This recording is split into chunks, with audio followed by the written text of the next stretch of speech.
एक छोटे से गांव में जहां पहाड़ों की परछाइयां दिन भर नाचती थीं, वहां एक बहुत पुराना बरगद का पेड़ था। गांव के लोग उसे रहस्यमयी बरगद कहते थे, क्योंकि कोई नहीं जानता था कि वो कितना पुराना था।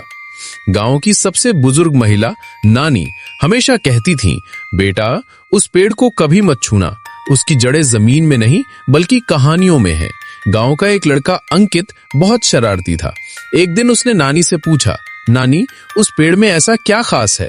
नानी ने कहा, उस पेड़ की पत्तियां रात में चांदनी में चमकती हैं और जो कोई भी उन पत्तियों को तोड़ता है वो एक रहस्य में उलझ जाता है।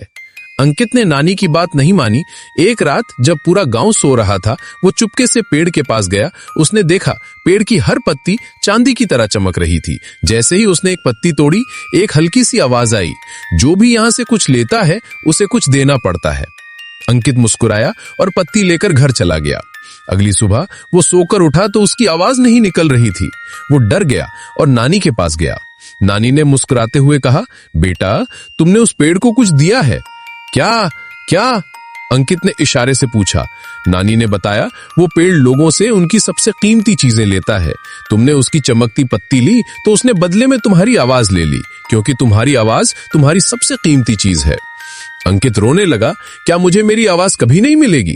नानी ने जवाब दिया, जरूर मिलेगी, लेकिन तुम्हें उस पेड़ को कुछ और देना होगा। अंकित ने सोचा और पेड़ के पास जाकर अपनी डायरी में लिखा कि मैं अपनी शरारत के बदले में अपनी सबसे अच्छी कहानी उस पेड़ को देता हूं। और जैसे ही उसने डायरी पेड़ के पास रखी, उसकी आवाज वापस आ गई।